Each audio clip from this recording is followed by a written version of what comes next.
Hello, mugamba chi muli fine era nga bulijjo nabagamba nze mbeerawo nga bulijjo muli mutya abalungi mwasibye mutya bulamu bulungi mugamba mutya muli okay nange ndi fine era nga kwendi nnyo ku mukutu sivaako mwebale nnyo kwagala president waffe Robert Kyagulanyi Ssentamu mwebale kwagala Uganda kubanga yensi yammwe kwe mukulidde mwakulira wano mwazaalibwa wano musomedde wano newankubadde ku lw'embeera ezitali zimu na zimu zitukasa okufulumamu tusobola okweyiya ng'era bwe mukimanyi ate am advising ladies nti obudde bw'okulowooza okwegadanga mwalirowooza nnyo kukola kubanga economy ye Uganda mbi nnyo okwata emitwalo 5 ng'omuntu agakuwadde agenda kukwebakako ogaliire essaawa egi yessaawa kubanga ku bintu by'ebbeeyi bye twagala mu ssaawa emu nga tolinawo wadde 10. So I'm advising my fellow people, I'm advising my fellow friends tutandike okulowooza ku kyokkola ennyo than okwegadanga. I'm grateful to those all who wished me a good birthday. Waliwo abambuuzizza omanyi nabagamba nze ekyanzijja mu ssomero kwagala butasiriwala okusoma kuno okw'ennaku zino azino babirimu abakulu okusoma kw'ennaku zino teri muntu asoma kutegeera basoma kuyita kyova olabanga saagala nnyo kwesiba nnyo mu kusoma newankubadde abaana abange balina okusoma lwa nsonga bajja kubyetaaga naye nze nga nti kaduuka saagala nnyo kwesibamu lwa nsonga tulinga abasomera obwereere oba okitegeera mulinga abasomera obwereere osoma otya nobanga mwenna mukola omulimu gwegumu ogutategeerekeka gutya mutunda buwoowolo you have a degree bana abantu tusinkana kuba tuyita balalu si balalu because they want to be mad embeera ekusuula eddalu okwata 10 n'okwata 12 n'okwata 13 n'okwata 14 ng'olinga akutte ennusu 5 n'olwatano siwulira makobe baluwera olwatano we uli mu ggwanga naye terukyalina makulu. That means you need to work, you need to do much work than spending your time thinking about sex. Banankola ddi tebankoze wano wanzimbye nze mu mwaka nkirowoozamu omulundi naddala nga nsemberedde omuntu gwenjagala kiba mulundi gumu naye wano mu text saagala nnyo kukyesibako ekyokwagala okunkola wansonga ebyokukola bingi tulina okulowooza ennyo okukola. Nze mbabuulira amazima tetukyakonsideringa lw'ataano nga sente 10 temuli 2 temuli 3 temuli miliyoni temukyali gwe miliyoni yabeeranga sente nnyingi emirembe egyedda nga tulina kubafuza abaali abaawano naye essaawa zino tetukonsideringa miliyoni nga sente tukikonsideringa nga kintu kyosobola okukwata n'olyako n'owaako muno era by the way nze mbasasira bakyala. That's why I'm always telling you to start working this much mukole gwe oba okyalowooza nti omusajja agenda okukwebakirako akakadde abakuwadde sente neddezo tezikyali sente ya in Uganda.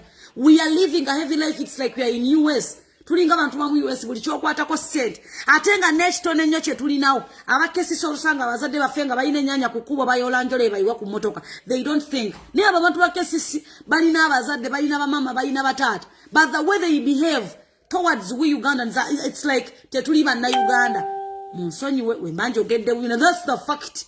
Omanyimu amazima temugaagala amazima gegandaba gegatetedde abantu obuzibu kati oba okitegeera n'akatone nnyo ketwagala okuyizaako olw'embeera eri mu ggwanga temukatwagaliza omuntu wetwali bannange tebalinaamu wadde ensonyi bajja bayola buyozi bintu by'abantu ebakanyuga. Is that really?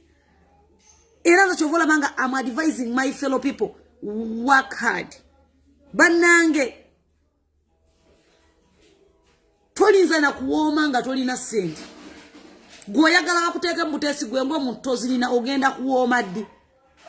Besides that ebintu era twafuuka ba plastic emibiri gyaffe gya plastic n'obugundi wano wansi mwatandise obukola plastic sajja olukutuuka mukyala bakungulu sikyalaba munda. And stop that habit of bleaching too much.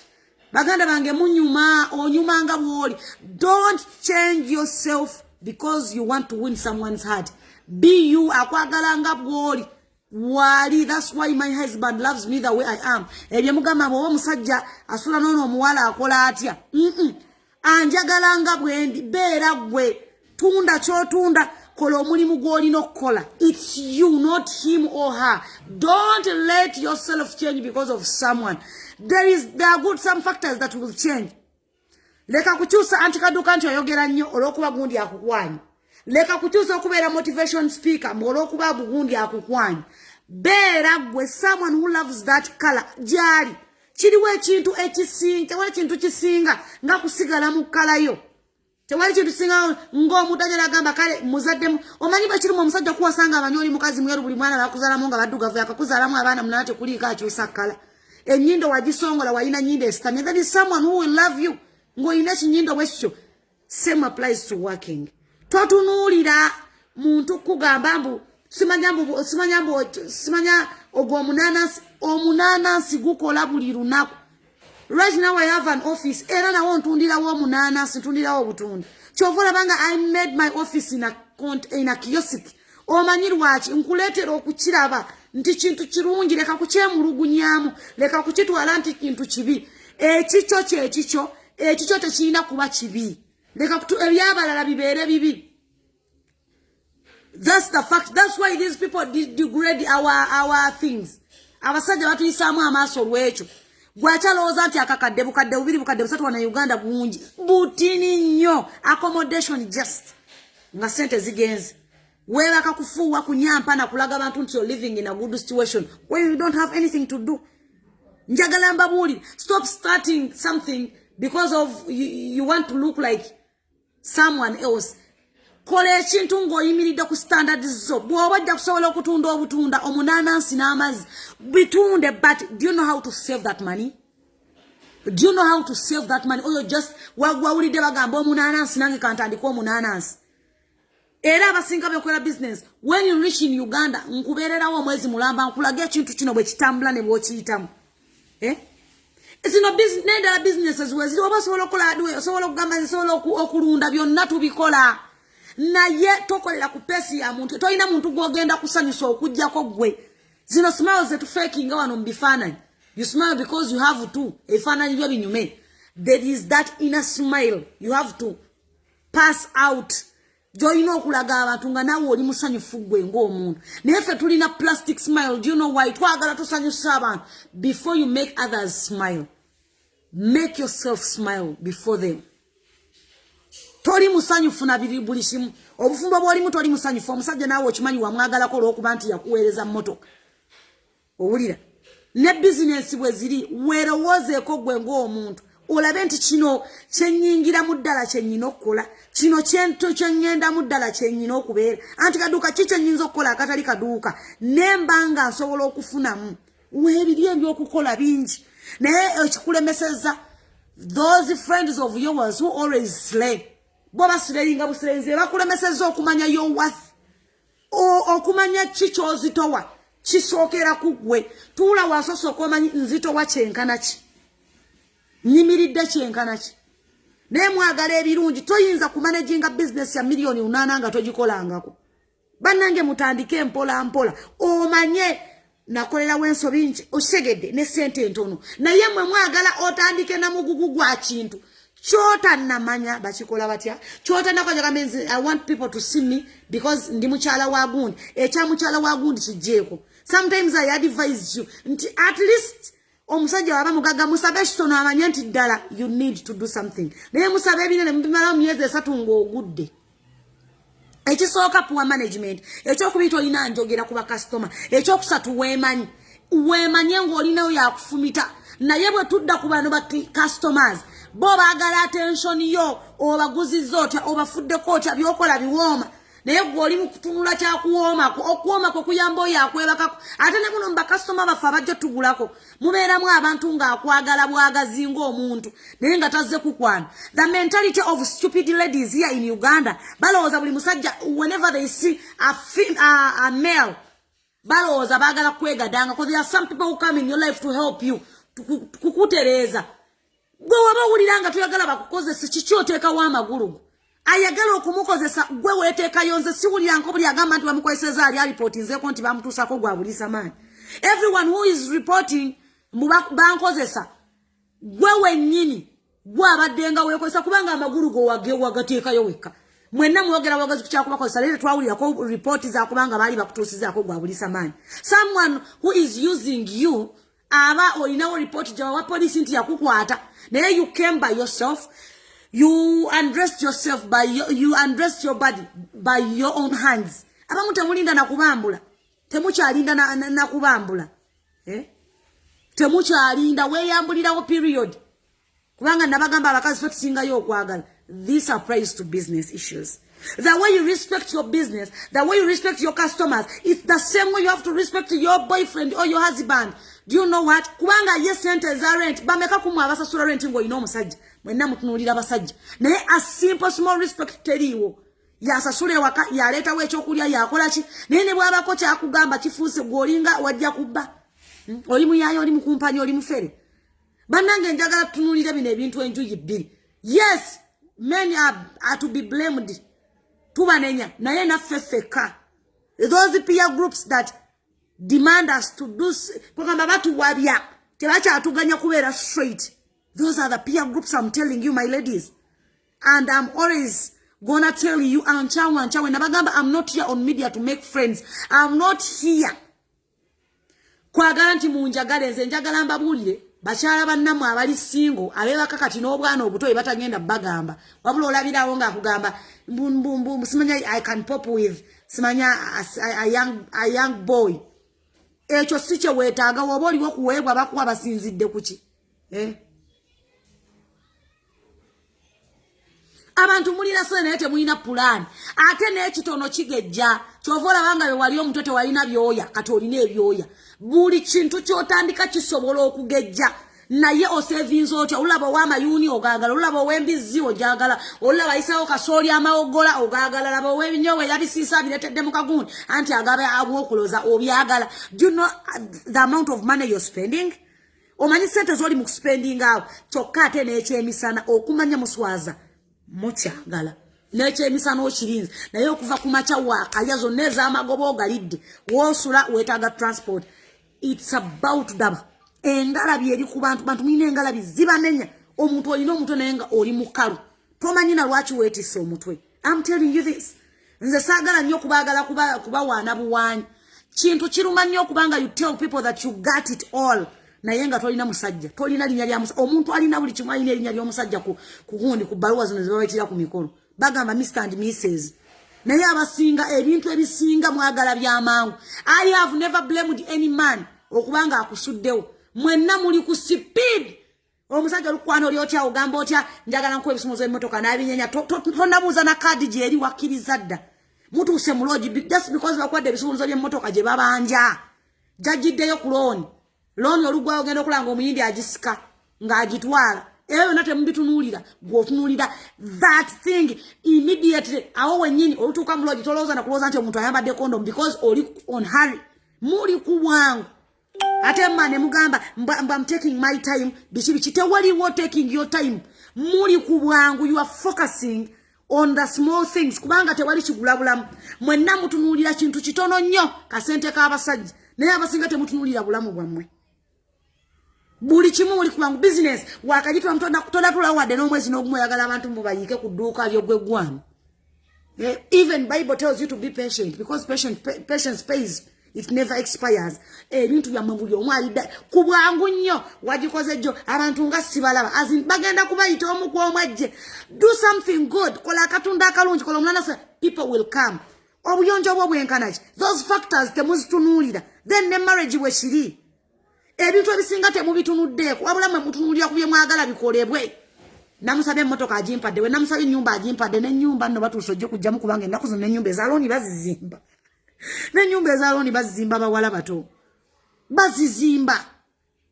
Kyova olaba ng'otula n'ogamba naye gundi nga mukazi mukulu oli yamufera atya n'amulimba agenda okukizuula nga akola bwa gundi ene Dubai. Omanyi lwaki mwenna muli ku bangu abakazi abasinga mutunuulira nnyo ssente ne mutatula n'ogamba naye nga ssente zanguye zino ono omusajja abalakaki wabula ojjukira oluvannyuma lwakubira simu n'ogamba babes emmotoka yange waliwo abasajja abagisazeeko wano bagamba nti wama bebi emmotoka bagibanja bawo ng'akugamba egibawe tujja kufuna endala awo webikoma ye yakulya yakuzina. amazima temwagala gawulira gogoga banyiza mwagala nti kaduka mberenga nange embalimbanga bannamwe babalimba. I'm not going to lie to you any day. I'm not ever going to lie to you any minute. I will always say the truth. Ate n'okubeera single ekyo mulimba babakola. Being single when someone fucks you in your own house nga tasasudde ekyo nakyo kimanye kyesirani kyenkyasinza okulaba mu nsi muno obeera otya single nga bakola ate nga akola tasiya wasasula. Emitwe gibamenya totuuza n'olowole omukazi yenna olina kubanga osasulirwa ne woobeera naye oli waaba akyakukola nga gwogamba you are single mother ng'oli mu nnyumba yeera okyali mutwe mukalu. Are you coping? Do you copy? Gwa byagadde okwata ezo ze ziba zigula emmere ewaka ng'ate bakukozesa omanyi kitegeeza okutawaaza obudde bwe tumala nga tunaaza awantu awo. Njagala buli kyenjogero kya applying ne mu business. The way you treat customers is like when you are with your brothers and sisters. Bwe mubeera ewaka bw'oyisa mwannyoko oyo brother wo bw'otyo bw'olina n'okuyisa omusajja ogwo buli kyolaba kyokola tekisobola kuvaamu kubanga muganda wo naye musajja. Kati oba omanyi toyina mpisa sobola kuyisa bulungi muganda wo musajja kitegeeza ne mu maka. That's how you are. Do you copy? Oba mu followings. Muli wano mujjuza ba role model be mu following. I follow someone. Simanya ali beautiful. Simanya alina nyumba ba role models bamwe babalimba sente bazijja mbasajja. Oba basajja bali mu government. Na batali mu government abagaga bateeka mu sente. They are just lying to you. But working with your two own hands obutaswazibwa kiri better. Neno obeerawo nga buli kasente konna okajja mu basajja buli kugamba otula mu nyumba n'otunula toyinaamu kikyo okujjako bino ebipale bya yero bino bya Mothers Union nga bya yero kyonna ekipale kikugubye naawe okimanyi kimala yama bino oyamba ne kimala yama bino biringa ebyange byennyambala ng'omusajja taliiwo. So omusajja wange waba taliiwo nyambala bipale neesala ebipale nga binaye lwakuba biba byeru tebiba bya yero naye mwe mutera kubeera mu yero mbalaba naye nze mbyesala. Tolina wasikiriza enjogera yagaana. Tolina mpisa byagaana. Family okufuukidde family tokyawoomerwa gwe omuntu alisinga ekikubeeza ku family buli nnaku muli mbeera mu makirini. And by the way in hospitals abakazi musingayo bungi omanyi lwaki temwagala kondomu kandida abatta. Simanya mwagala mpekeza family zaaki gwe atali mufumbo. They are good questions you have to ask yourself before entering into something. Ogamba oli singo omanyi wano wansi waliwo omuntu asobola olamanze ntuke saa nenkuba essimu nempostinga ne mugamba nfa ndi bubi era yabisomi nankubira ndi bubi ate kati nkulimbe nangamba gumiikiriza munzija period naye muleke kuddaawo okutandika gamba nza ate siyegadanga ata oyinza okubanga teweegadanga naye nga n'ebyokukola tolina byakukola oliwo obubeezi ono bwakubira allo ndi wano ndi teri kintu kisinga bbeeyi tewali kintu kyali kisinga bbeeyi nga bukyala bw'abakazi. Atulaba n'abatamivu batugamba kugambe nti bukyala bw'abakazi obwagala mbogenda mu bino bye bayita mu Facebook obulaba bwaggwamu ensa. Ejjo mwambuuziza waliwo yambuuza n'agamba ye anti kaduuka obuliira abantu naye ng'oyambadde bubi njagala okwata ekifaananyi ekyo kitwale eri omuntu omukulu asingayo mugamba oba olinayo wandabye olinayo walabyawo kabadde kagundi kava waggulu kaleega kuliko akawano n'akapale ka jumpsuit olwokuba ka jumpsuit obolomba bwereere mazima ne neeyongera ne neesibako ne kungulu okwagala okumanyira obumanyiza abantu. Anyone with my pixing and bukunya bijjeyo manyi kati mwamanyira okubyeditinga ne tewali muleme kulimba zanti kaduuka abantu wange wano mbatwalanga kintu kya bbeeyi ne wankubadde n'akamwaka ge kakyuka mugolooza. The way I talk to you is the way I talk to my husband. The way I talk to you is not the way I talk when I'm at my shop. Nze ku office yange oba kugundi yange kuduka yange otukawo njijamu nenga tena ndiko kutambuza omunanasi. Do you know why? Njagala abantu basigale nga bamanyira mu kiti ekyo. Mwagala success ya mberenga muzikuba buli omu. Beera gwe be you. Omusajja bakwana mugamba have a child. Bwe abata kwagala na mwana ajja kwagala n'omwana wo wali. Abakazi munoonya bya bugagga. Nga nebyo bugagga bye mwayinanga mu magulu byaggwawo. Omulimu gwe mukola kugamba mbu toyina appetite. Every day toyina appetite. Obukalu bubajjudde. Buli mukazi alina kubanga nga mubisi. Naye ekizibu kya mulina mwegadanze nnyo. Mwegadanze nnyo n'otuuka ekiseera nga tokyalina feeling. Ne kuba customer tokyalina feeling. Mwesudde mu mukwano abakazi temuli mu mukwano. Musiriwalizaako basajja. Temukyalina mukwano. Just kubeerawo na kwefuula nti mulumiddwa nnyo. Olumiddwa nnyo nga mu ssimu yo ejjudde password buli wamba mekamu abasobola okugyamu password ku WhatsApp.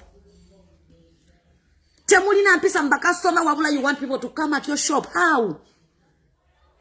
Temulina mpisa. mulina empisa embi olaba ojjabuze mu inbox yange n'olabako kana akantu akalaga sente kano aka message akali replying automatic ku business phone yange jangu mpeke n'essimu mukwano gwange jangu mpeko n'olaba akantu akali replying automatically n'otandikira okuyomba emusima mu osabye sente akagambo kakugamba. If you're not interested in business with Auntie Kaduka, don't pay. But if you're interested, you pay. It's not compulsory. Thank you. Banang, mwefu lanti mwasoma, nene bie mwasoma nze mbinonya ako ne bimbula. Mbinonya ako ne bimbula. Okukola business, oba kuingira business ni Auntie Kaduka. Siteka. Banange, mbadde njagala mpisewo akalango ka baby coat. Baby coat tulabirira abaana. Nzega ambassador. Tulabirira abaana.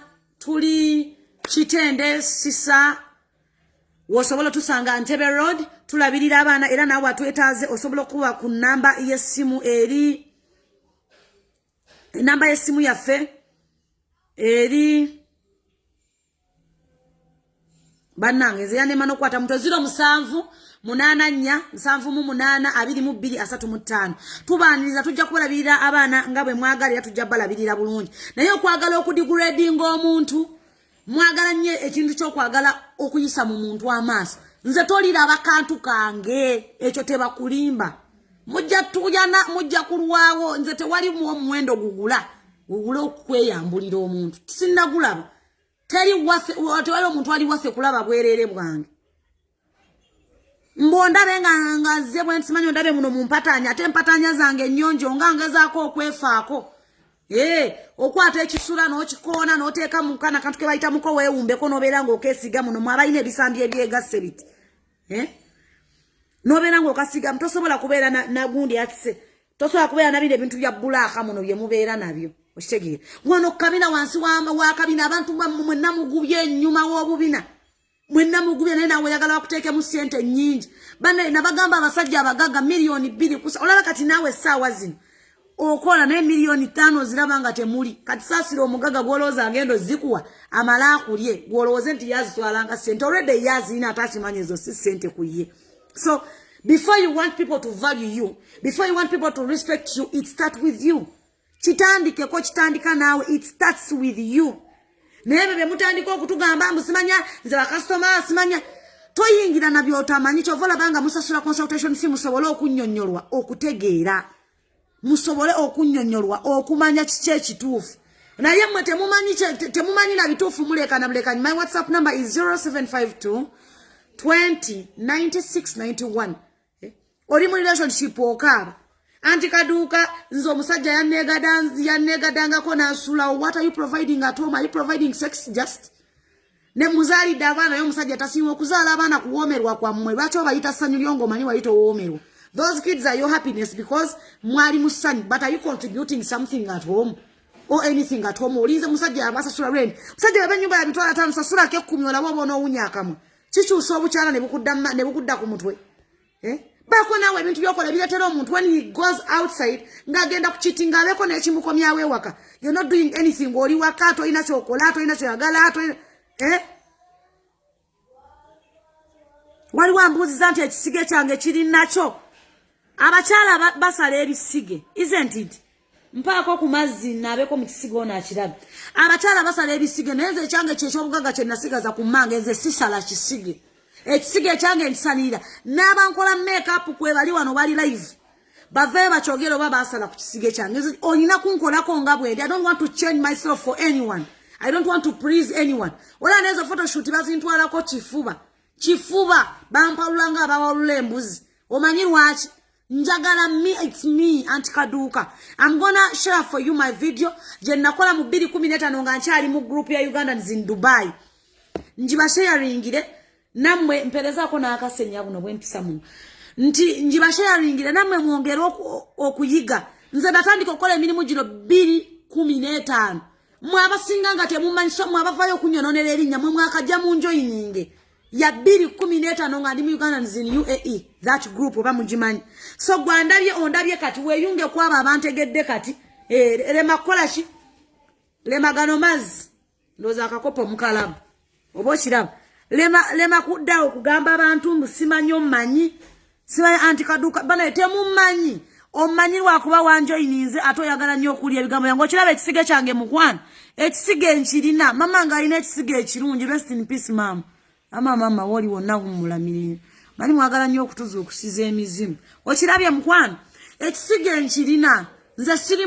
muyungeko bwe mba mpulira nga amazzi gatandise okunkendeera wano mugundi munabunya nga nnyo obusera bw'ekinyankole buleeta amazzi agamala si kwekamirira ddagala amazzi gavaayo olutu esooka ago ag'eddagala naye olutu ey'okubiri oba owulira ng'otandise okubaalaala wulira tatandise okukambira mwemanyiza okunywa amazzi okunywa obushera kintu kirungi ku bulamu bw'omukyalo omukazi oba okitegeera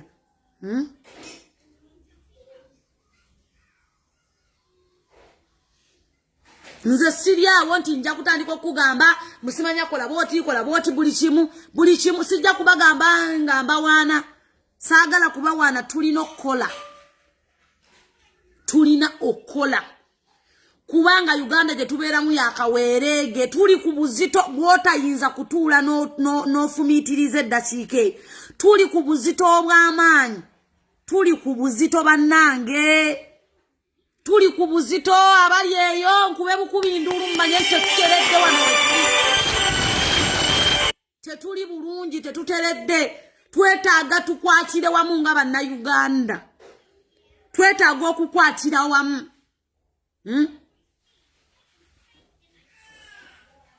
nebyo by'okuddaawo simanya nze bakasitoma ne bw'onookola engoye kyova olabanga engoye zibadibaka abantu ne bazinona mu tawuni oyagala magoba mangi olugoye walusubudde ku nusu 2,222 engoye subudde ku 2,000 naye muganda wange oyagala ozitunde mutwalo gumu mukasanvu ezo sente nyingi funako amagoba ga 5,000 ku buli lugoye oba kakaaga osobola okuleeta endala abantu batandika ne banno bakuleetera abalala naye ovudde mu kiseera engoye olinga yagala okuzeyambalira it's like you want to wear your own clothes obutunda tokaseera nya katunda mmwe mukuba akatunda nga kajjudde omudiribando gw'amazzi akatunda kawunya butufu wekala katunula oli mu bibyo byemunenya ku bakazi ababi nti ekikazi kibi naye abantu bakigulako omanyi lwaki ebintu bye birungi afaayo eri abantu people need care before they think about your beauty basooka kulowooza obayisa otya bakazi bangi abalungi kyemutazuula kyemutannamanya engeri gy'oyisaamu abantu abazze ku dduuka lyo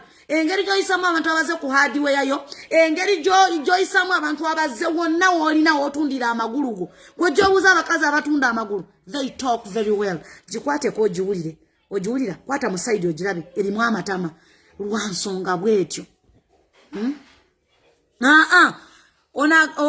ono ngenda mu blockinga ate mbagambe n'amanya ge Kamukama John agambye nti nzize wano for business tips nkugambye nkuba kasavu kanyama byombi mbikola nkubulookinze tujja kuda mtu sinkane mu ggulu tujja kuda mtu sinkane mu ggulu twetaaga waliwo abantu nga tuteekeddwa okusinkana mu ggulu either we twataba mu ggulu tugende mu geyeena byonna mbikola byonna mbyogerako nga bw'oyisa abantu b'olinabo ne mu bizinesi bw'olina okubayisa omusajja ye point yokulaakulanya oba ekumenyayo kubanga era business ne weeba egudde ojja kubeetaaga omunanazo owadde omuntu akutumye obutunda bwa 5 bw'amaze n'akugamba obutuusiza waali akugambye ddayo ondotere bwa 10 oba 5 onsonyiwa ng'otandika kuyomba munammwe munkooya wazze kukola ki wazze kutunda amagulu wazze kukooyebwa kubanga weetaaga sente bannange bali abantu wanjawula abantu we bajja sente waliwo abantu abajja sente mu bubbi waliwo abantu abajja sente mu bwenzi waliwo abantu abajja sente mu bufere kati alese sente akutumya omunanansi gwa 5 agwekubye agambye nedda omunanansi gulekereeta soda ng'otandika kuyomba wazze kutuula oba wazze kutumwa kukola ebyo byonna mutandika birowoozaako abantu bafuuse bakukwata amagulu abantu bafuuka bakwegayirira abantu abalina sente bakwegayirira n'abatunda amagulu we batyo bakola sebo bannange nanyenyamu ku mabeere atya asobola okubanga kyatunda kiweebwa omuwendo omutuufu naye mwe oli ku dduuka oyomba simanja bagambye kasitoma bamugula awalala mugende ebyo ebigambo kuba kasitoma bibayingira mu mutwe omuwala waawo munnange wogenda omunnaye akugamba mbu simanya mbu omu yekka akwonoonera erinnya mbusimanya mbu watu yagala gulambu mbu tugule walala wae katugenda tunywa mama nachi wadde tebuwoma na yayina kunjogera. The way your mouth gasses out your words towards your customers matters. Mujolonga abantu, mujoga abantu, notula nebintu, newono ita katonde emyaka lufukunya. Nga tokyusiza ne mumpisa ndowooza tewaliwo kabonero. Kubanga Yesu Kristo yali mwetowaze okutuuka okubanga ne bw'omulinnyako ng'okigendedde takuddamu. Naye gwe gwani yazalibwa omwana w'omuntu atasobola kwetowaza. Bw'oba weetaaga support, oba weetaaga bakusike, oyina okwogera obulungi osobola okuyambibwa obuyambi obwetaagamu abo b'otunuulira balina ebigere ebivunze.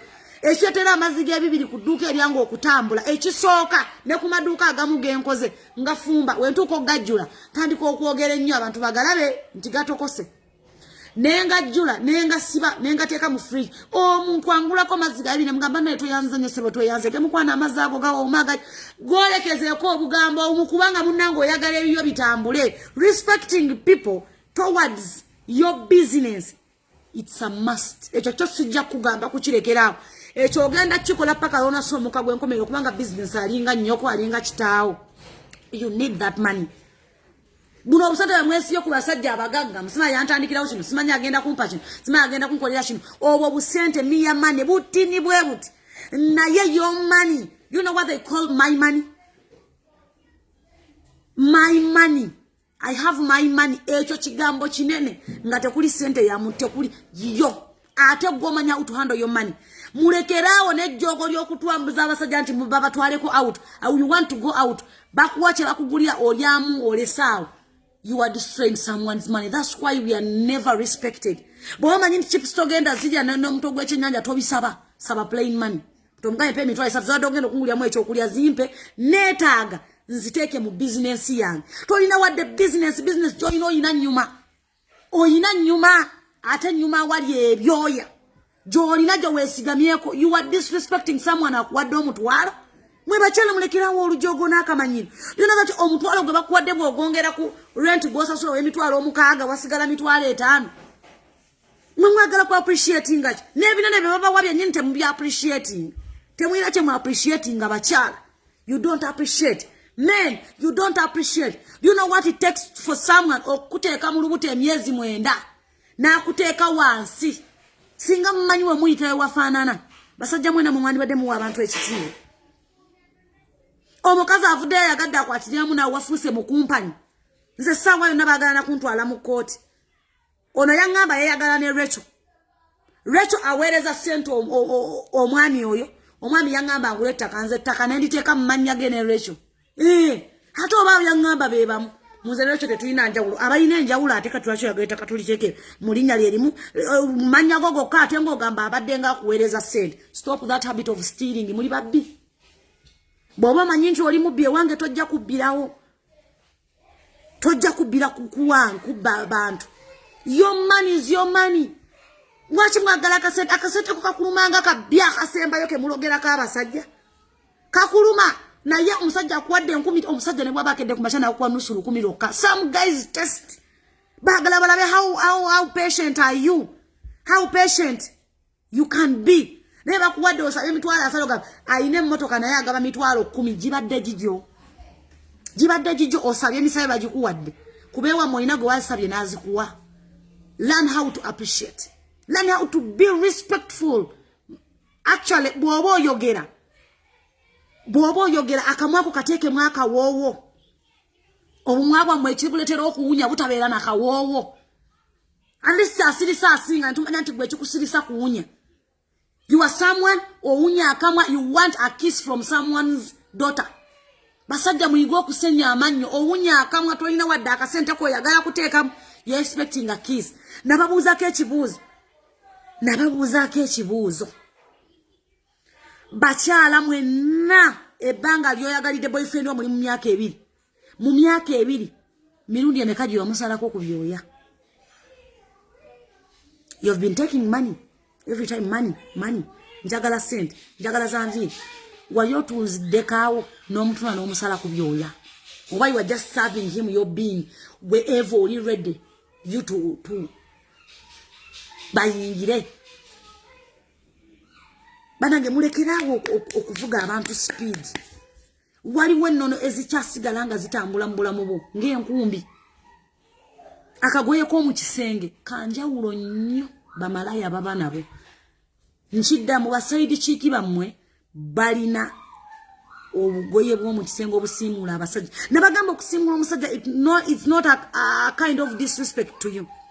Bannange eno munda tuba tutawaaza olina wootatuusa ngalo. Nkiddamu bwe muba mutawaaza olina wootatuusa ngalo. Kati ate guli omugundi gwaffe omuggo gwa Musa gutuukayo. Kati obukyafu obwo bujjirako. Kati bwe bujja bugenda omusajja wano waggulu. Kati obukyafu obwo tebulina kulabibwa musajja. Kubanga abakazi mwe n'obwo obukyafu bubaayo ne bw'oba muyonjo otya. Nga bw'owawulira nti kawunyaawunya akatwaliriza ettooke bw'etyo Mukama bwe yatutonda. Si mu njogera mbi. Naye obukyafu bwe budda wano omusajja oyo bw'afuna chance n'agenda mu toilet n'abulaba ng'agenza okunaabako. Si kirungi. Kati kugamba ekirabika bulungi naye kiwunya. Kati bw'okwata akagoye ako mutuzi otubugumanga mwakamaliza sex, because before you go into that part oba akakazanyako before okagendamu olina okukwata akatawulo okukaberamu otuzi otubuguma olumaliriza bw'otyo mugamba hani wait tomukiriza genda mu kinaabyo. Kwata akagoye ako kateeke moto otuzi otubuguma okakamule omuyiseeko agende mu kinaabiro nga n'akawowo akabadde kakuvaamu akawoota kawulira kubanga we are never safe. Awantu wano wawunya ne bw'owakuluuta ne jjiiki ne omo akawowo ako kaawo kateekwa okubeeramu. Naye ate waliwo akawunya ekisusse nga keetaaga onywe kumwoza onyweko ogunyweko osobola okukamukamu ku bukyafu. Oba you get my point clear? Kakati nga bwe weetaaga okukozesa ebidagala kubanga abakazi abasinga you are interested in bewitching than in respecting or playing for your relationships. Bw'ojja okwetaaga obudde okumonitoringa bizinensi yo esobola okutambula nga bw'ogyagala. Business egenda kutambula nga naye wennyini oli muyonjo. Si kubeera wansi wa counter bakuyita okuweereza omunanasi nga weetakula kandida akutta ekibagaana okwemwa kyekyaki. Let him mwa you and you mwa him. Nabagamba siri muntu yasomera mu masomero ga bbeeyo kubanga nina spoken but written mbatwala. Written mbatwala. Nyinza okubanga spoken simanyi. Naye written mbatwala. Manyi written more than spoken. Nga mukola bulungi. Thanks to my primary teacher najja mu D2.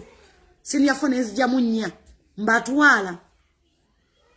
So engeri gye weerabiriramu okufa ekyo vula banga bagaba we give 99% on our body.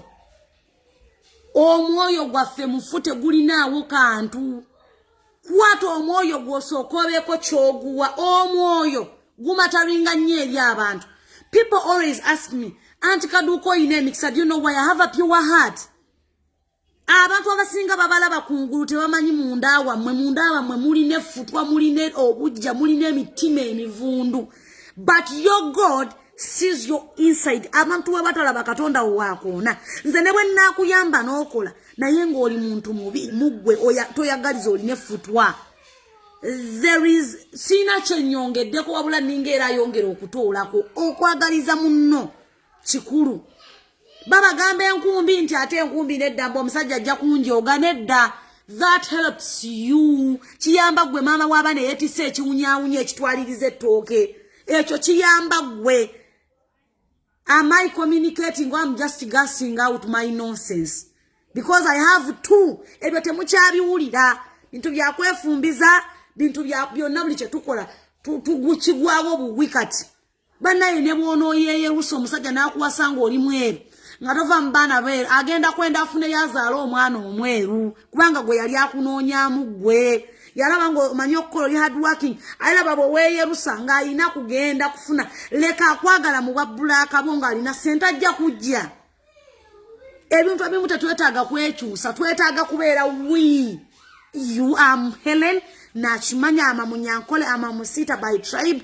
I love mutokativu abantu bagambe omuntu agenda okukwana nga akimanyi naye munatuuka ku ssaawa ya sex ne batunatuuka ku ssaawa ya sex bwe natandika okwogera nti mutukana ontuuse gulekewo nga akimanyi watokativu. That's you. Aleme gamba omwana atayogera nnyo naye tubeera mu kwegada nga ayogera nnyo. Beera gwe bw'oba woomerwa nnyo. Yeah, I told my boyfriend nga tetunabeera ffena nakimugambira ne mugamba nze bwe mpomerwa ennyo manyi okwogera akimanyi kyova olabanga mu kisenge yateekayo emizindaalo. Bwe tubeera mu mukwano ffe ng'ebyuma biruma nga ntuninga yini bwetti bwe nnyongeza. So nti bwe mba ndeekana abaana abawulidde katugeze egima emisana nga gino baba bawulira TV nga balowooza tuliddemu ekigambo owonye nnyo omeeshere kakyali mu luyimba bagende bawulirize oluyimba baba bagala okukimanya. Naye webise oli katulako ebisebuka. That is not good. Tukulaba mu sharia tukulaba kwebikiranga naye nawe obwana obuto obulya ebintu ebimu beera gwe bantu balage nti wali wafumbirwa wagundi wali omubazeeko ssente kati keza ggwawo kati n'obuto kati bw'olya ozzeeyo kuba muto. Kitegeera. Respect starts with you. Tetujja kukuwa respect nga gwe togyewo. Embeera zo bw'oba omanyi nti olinamu omuze gw'okuluma amannyo omuntu mulagirawo from the very start lwaleese okujja okuyingira bw'ati otandike kulina nnyo bw'oti amanye nti omuwala ono bwe tubeera mu mbeera teri kintu kirumanga muntu kumala nawe emyaka 2 ku 3 n'agamba abantu nti akulaba oluma amannyo. Ekyo kibi nnyo. Amannyo galumirewo from the very beginning akimanye nti gwe bw'obeera mu sex oluma amannyo obeera ogali amannyo bw'aba n'akugumiikiriza mugende maaso atajja kugumiikiriza. That's you. Ogwo omuze gukulimu tegujja kukyuka teri musawo agenda kuwa ddagala ligenda kukyusa kuluma amannyo ye gwe. Ate waliwo omuntu ayagala omuntu aluma amannyo. Nze bwe mba ndeekaana abimanyi talina kyakkola mwe mugende mugamba wabula yamuwasa yetulisizaako bba omanya kitiibwa kyemuwa tosobola kimuwa. Omanye empisa gye muyisamu nga siri wano ku media tosobola bakazi batono nnyo abasobola obikola. So leka kubuukira relationship yange naawe ogyeyingizeemu kuloza lwaki mweboloza tabalaba emu editing ebifaananyi yandibadde ayagala gwe but you know why it's me because I'm me. Amanyi nti anti kaduuka si muntu gwojja ku bimpi newankubadde bba wange musiraamu amanya ebyo nze sibisobola newankubadde sambala kubeera bukunya naye ate ebiwanvu ennyo nnyinza obutabisobola nnyo era akimanyi. Naye otandise kulimba nze kale olaba omanyi n'omuyimbi gwe bayita Lily Puzzle kale kojjaawe kale ffe tuba tumuyitanga mwanasenga waffe deka kulimba bawe emikolo gitukagamba Lily Puzzle gwe njagala okuyimba nga naawe omunoonya tomulaba.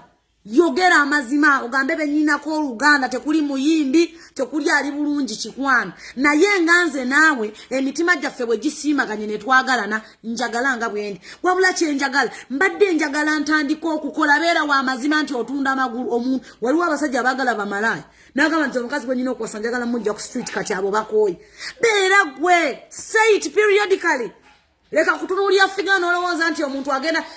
People are attracted by your figure nayo olubatuukamu n'okukyalira ensiko tewakyalira n'obukalu oli mukalu. Same applies to business. Aba business gye muli aba business eneeyisa gye weeyisamu in your personal life mattering in your business. Okimanyi nti osobola okulatira abasajja okunywa Minute Maid buli ddakiika ne bava ne ku butuna ne Minute Maid waba atambula buli katoni ya Minute Maid eriko amagoba ga 14 abamu bazijjako na 5 naye omanyi omuntu oli wajja okukulabaawo ng'akukwana tomuwa magulu akanya kunywa Minute Maid ebitufu ebinene 15 zikumala buzisuule mu kakebe omwaka olabe ssente mmeka. Emitwe gitumenya suula ssente z'ofuna olabe ssente muzinyoma teziwera nga ntandika okukola videos kulina bagamba nti nga ngula container yange yasooka ka kioski nagenda okwasa akabox omwaka mulamba nga sikola mbeera wa sister wange mpadde 5 mpadde 2 eza sister wange olumu zenziba nagenda okwasa akabox nga kalimu emitwalo 87 tewali ssente etawera emitwalo 87 bazi kugabiddeko awo naye mwe mutunuulira kinene. Stop looking for the big things. Soko okole ekitono omanye bukyangamba osikola ng'oku business ntandika na munanansi omanye bwe bafuna batya losses bazikolerawa oyisa otya abantu Not just because you're holding a big chitako. A chitako cho na wakola chikore, weti so gubino gunene.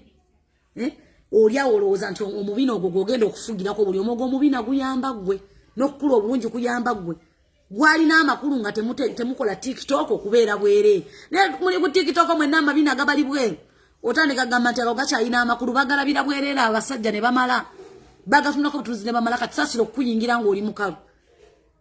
Think about the way you treat people. Think about how you treat people. Think about obulamu bwo. Uli kunsonga ya bimoloza mbakugulide bima bakwadde nyumba bakuzinira bwerere tekuli wadda akanyisi tolina mu wadda akanigusa wabulo lukati olwadde omusujja enfunda biro jukiro genda ku HIV positive kati ko olwadde oliranga obulamu bugenda lolowooza gundi ene emotoka esobola okukwata results nezijja mu positive neziteeka mu negative nonsense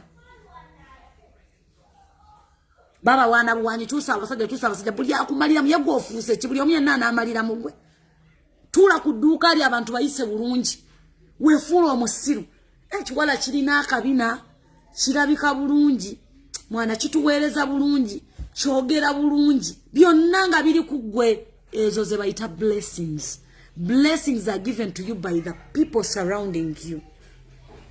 Toloza nti emikisa ogenda kujigenda kuva bugulu mukama yampadde emikisa mukama abantu bonna bola batunye kudduuka yo ya batuma gwe tolina busobozi bweta muntu wadde n'omu kudduuka ya baleta nayo okubagoba oba okubasigaza kiri kugwe. It's you to make them stay, it's you to make them go. Ako ke kamwako kati bakyala ekitundu kya wasite kyali kitundu kya kyama ekitundu kye kyama kyoyina hiya bokwate nywa buji n'ogikozesa bubi olongo ngereeguuka nga yantikaduuka bw'ogikwata n'ogikozesanga bwe ino kola olwenya buji ekuyambye antikaduuka nkozesa nywa buji na mutwe kiki ekisobola okuyamba abantu bano balema kubonaabona nze nkifunyemu nakifunamu ettaka nakifunamu ki ate baganda bange kambagambe mbabulye ne bwe bafuna naye gwolowooza kimu kukuyingira nga ne bw'otulawo bwoti mu kifo ky'okulaba ssente mu maaso g'olaba gundi z'abasajja solido z'abasajja. Try to focus, try to understand, try to have principles, and those principles are with you. Gwazirina bogamba nti kati kugaba paka kufa bajja kukola bogamba nti akanedda kanve mu kugaba mfokasinge buli musajja gwolaba ali ku Uganda kuno buli musajja gwolaba ali e Bulaayi asobola okugaggawala buli musajja gwolaba gwoyita nti mwavu okoya abaavu asobola okugaggawala namanyi ekizibu ekiriwo yafuna ekisirani ky'omukazi ekyamutuula mu nnyumba ne bw'aba afuluma bw'ati sente zigenda bugenzi. Ekisooka bwe wali ojja mu bulamu bwe nga kwana yakulabamu omukisa walina enjogera ewaka yagwa omusajja ne bw'atula butuuzi bw'ati mu office alowooza genda kukola side dish osanga anakakana mmwe temulinza kumanya nti ne sex ekintu ekisingayo kukakkanya ebirowoozo. Sex akakkanya ebirowoozo naddala nga sono wammwe ow'ejjenjero bakyala gwe mwegadanga n'ono taliko gamba nti amazzi mu magulu gakutuka kandida akujjudde. Sex anyuma olina omuntu gw'oyagala Katonda blessing anyo relationship naddala nga mukwatagana nga muli mu mukwano leka kubeera nga bwedda kikolooza nti sente zigenda kulabika bannange ng'ebisala ebituuka nebiba ebyenkuba n'empewo n'omusana ne sente zikyuka waliwo season lw'okikuba gwatali ku contract nti okolera bawalabu oli wano mu Uganda esente zikyuka tulina season ey'enkuba obutunda sente zikendeera naye mu bw'omusana wayisa bulungi abantu n'osevinga ezigenda okusasula rent w'ogw'omwenkuba abantu mubavuma abantu mubajolonga abantu mubayisaamu amaaso. What do you expect? What are you going to earn? Ng'abantu wajja bakugulako omanyi lwaki bakendedde lwansonga enneeyisaawe eyitiridde eyitiridde. I will never support ladies though I'm a woman nange nali mubize ndi second hand nesinga saategeera nti nyina kuyisa bulungi mwami gundi yonna gy'oli weebale era nakati singa bakyankozesa naye gwovanga ku musajja akusasulira rent taliiwo akutte ennyumba agisasudde bw'otuuka ku WhatsApp lwagambye nti wasuza otandika okubulutuukinga bw'omulekawo.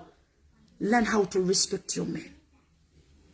Akusasulidde woosula tagisulamu abalisa tabeerawo wabula yo mu screenshot yali kubikoko bye bali ebikoko n'omukyere byabwe nakunoga swiri no lero tuguzeyo kubyenda musajja wattu tabirya nako omwezi ogugwako naziweereza gwoyagala bakwagale kukomba waawo kubanga wansi namwe mukomba wabakyala bamu engeri gye mwogeramu emwe gyakukyuka dda olowooza olina sex lips bw'oba oyogera eriyo naye wenyi tomanyi lwaki emimwa gyakukyuka kukomba bafuuka mukomba mwagala akwagala akwati omuntu w'emyaka gyo waba asobola okukusasulira w'obeera bw'aba asobola okubaliisa n'abaana bo bannange kiwe ekitiibwa ssente tezigabika bakyala basajja bameka be mwakateekamu ssente obutono bw'olina bameka be wakateekamu ensimbi basajja mmwe omukazi avuddeyo n'acontributing abakazi bameka bomanya contributing to your prosperity to your progress basajja mmwe nze nabagamba nobagamba basajja mmwe you have to go ne babatayirira go and circumcise that's abnormality we weerabako ekikuta mubeeramu obuwunga kola bwoti omugundi gw'olaba obuwunga obukubeeramu oyo nayo abnormality mugende babasale otuuze omutwe gwo basajja naawe omanye kiki ekigenda maaso with your life omwana w'abendi bw'aveeringa muwala n'akuweereza ssente do what you have to do mulekerawo ama thank you for the birthday wishes Sylvia Namatome thank you oba kitegeera leka kubeera nga naawe ofuuse agenda okwebaka n'ennyoko buli kimu n'oloopa ewa nnyoko mama bakyala namwe mwagala nnyo okwegadanga awateetaagisa you're with a boyfriend alina mmotoka every time money omwana ayinza okuba yegadanga ku nnyina naawe yemmwe temulaba olw'okuba otudde mu mmotoka olw'amagezi gawedde muleba n'agikoona n'agamba nti sweetie the car is gone nti ate kiki nti bagikonye nti kati olw'omukwano gukuweddeko kyova olabanga mbagamba just mwegadanga bwegadanzi temulina reason why you're playing sex. A good reason has to be there, and that has to be love. Omuntu yenna akwegadanzeko ng'okweseza mukwano n'omwana tayinza kulema kukuza nkiddamu. Toyinza kuwaaba ku polisi ng'omusajja gw'oyebaka naye mwali mu mukwano. Naye kikuwaabya ku polisi temwali mu mukwano, mwali mwegadanga. Wali oyagala just to be able to satisfy you bakuwa akasente. How will you produce that too much water go yagala ng'omuntu gwe wasana yakusubiza emitwalo 5 gyononye oli kwamala ddi nampa ssente zange never one. You have to concentrate. You have to be having a good reason why you're playing that sex. Gayo nanfaako anjagala nnyo ambeereddewo tolina reason wabula okuba yakugambye miliyoni emu naye nange miliyoni emu nga tewonya kandida ennaku zino ngali expensive. Last time nabaddeko mu field before I came for my birthday. Bambi muleme kunnenya ebifaananyi bye mulaba ku page yange n'olumu sinze postinga nina ba admins aba posting olumu era ne birthday nabadde sigiriko ne wankuwadde lwali lubadde lunaku lwange nga lumanyi naye saalowooza nti ewaka bantegekedde kozi nazuukuse abaana baŋŋambye abafield bateesezza n'abeewaka ne baŋŋamba nti waliwo abaana beetaaga okulambulambu ate baagala kulaba nze kennyini seba abaana ne babatuuza mu meeting ejjo navudde mu meeting kwe kujja ewaka naye tekyabadde mu kitegeke nze neetegekedde nedda nabadde nkimanyi Easter because you have to eat meat isn't it naye nze nagenda bana baŋŋambye abaana bakwetaaga abaana bali wano natudde n'abaana mu meeting paka ssaawa 10 nga n'abaana ye babuuza ebibuuzo kumbe bambi nabo babaddewo nga bansanyukirako oba okitegeera so mulekeraawo mubeere nga muko weewumbeko your source of income are your hands. Bobo oyina emikono ebiri buno bwe bugagga bwo si bukyala bwo si busajja bwo okitegeera. Let a man be a continuation in your journey. You have your journey to work on. Omusajja abeere nga kyakwongerwako si kyeweesigamyeko. Musajja gwe omukazi bw'avayo ku nnaku zino n'akwata akasenteko. Omukazi n'akwata sinagale katukolere wamu kiwe ekitiibwa. Abakyala banjawulo batya. Omusajja bw'oba fokasinga ku nneeyisa ya mukyalawo oba girlfriend wo mukoze ekigwe naye ekyokwegadanga bannange bonna balina ekijanjaalo kimu abalongo bali babiri n'awantu awamyufu awanenemu. I'm talking to all the people. Is this shoe what was seen now and following anga wa myaka mito mulekerawo okulowooza nti abakazi banjawulo tebalina kyanjawulo ate waliwo abalina kabaawo obusuulwa ne butama ne kajooni nabagamba ziri type nnya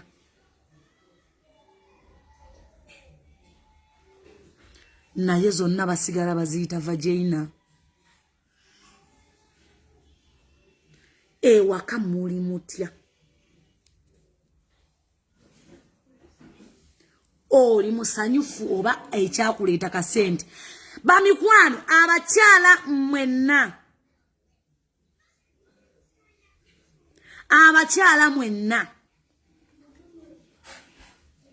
naawe nkubulookinze abakyala mwenna ekikubonyaabonya ndowoozayo ekikubonyaabonya omuntu gw'olinayo tomwagala naawe okimanya ekyakuleeta kasente katta kyakakuwa n'omulimu tolina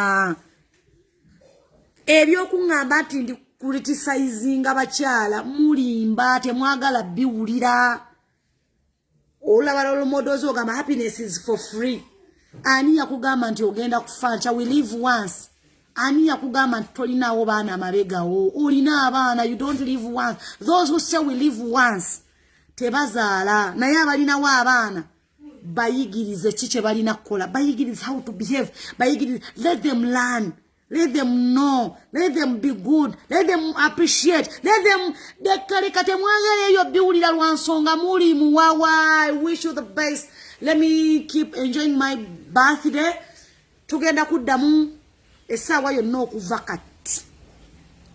yonna okuva kati enkya nyina okugenda ku office okukola n'ebirala okulambula ku business affair n'abalala benkola nabo otherwise I love you so much thanks for following thanks for listening enneeyisa gy'oyisa mu bakasitoma abalina envunza n'obagamba nti tweyanzizza n'ewaka omusajja bw'akyetaaga bw'otaatunule n'olaba tukuyitako ffe tuli mu kugenda n'abalala banno bolowooza nti bali wano bavuma bakoze bizinesi zaabwe mu bwebba onooba oliawo nga bakulaga success needs someone who is patient success needs someone who wants to know or to learn nze sirina mboozi mukyala gy'onsuubiramu kusanyusa nina mboozi egenda okugamba facts that will help you change and know your value and know your husband's value and know the value of those men who give you money. Charlie Sima Morris wateekako ekifaananyi kyalumbu yo profile picture yo mwamumpa temwerabira master mwamumpa master yona gy'oli nkutumiddeko master lumbuye much respect to the president of Uganda Robert Kyagulanyi Ssentamu and the first lady I respect you so much and my fellow Ugandans Mr. Penge abagala enkyukakyuka Mr. Norman n'abalala pato mwenna mbatumiddeko era mbagala nnyo ne banna Uganda abagala okufollowinga n'abagala amazima I love you so much bye bye.